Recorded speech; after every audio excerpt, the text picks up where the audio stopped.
Shawankgunk production.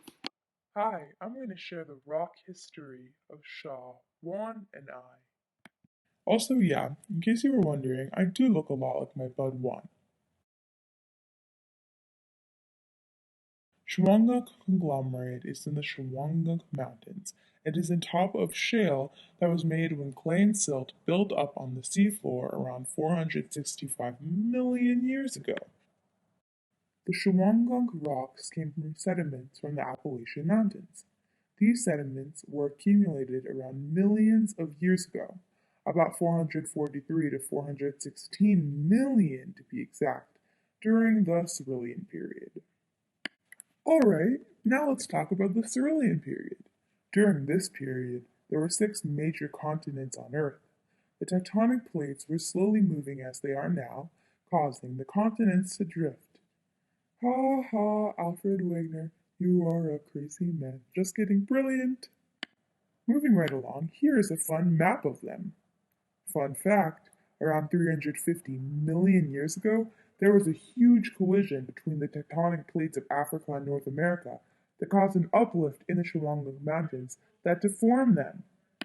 Anyways, the climate was warm and stable during the Silurian period. Sea levels were rising due to the melting of glaciers at 1, and the masses of continental land were very small, so pools of water covered the entire Earth. Sunlight penetrated the waters, making it warm, thus allowing marine life to flourish. Here is an unspecific picture of what marine life may have looked like back then. The oceans were filled with many coral reefs. They were also filled with agnatha, a type of jawless fish, placoderm, armored primitive fish that were the first known to have jaws, rar, and eurypterids, predators that look similar to today's horseshoe crabs. Here's a picture of them. Aren't they pretty cool? Wow, they're awesome. And guess what? Life on land was also flourishing during the Silurian period. Lichens, lichens, yay!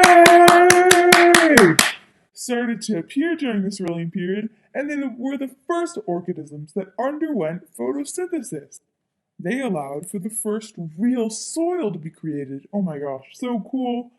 The first plants also started to colonize the planet during this time.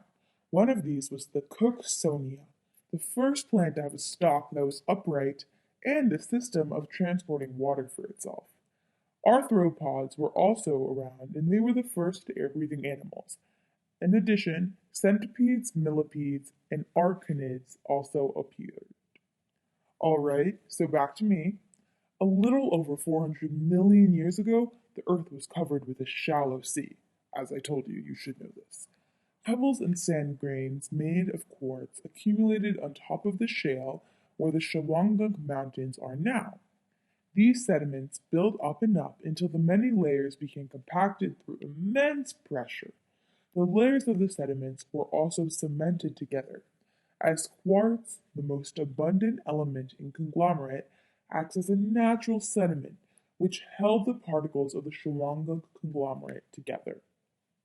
The conglomerate was buried and layered with shale and limestone, but these rocks are much more susceptible to weathering than the Shawankgunk conglomerate. The other rocks have almost completely eroded, leaving the beautiful conglomerate right on top. The Shawankgunk conglomerate is a pretty amazing rock, and we hope you guys think so too. Thank you!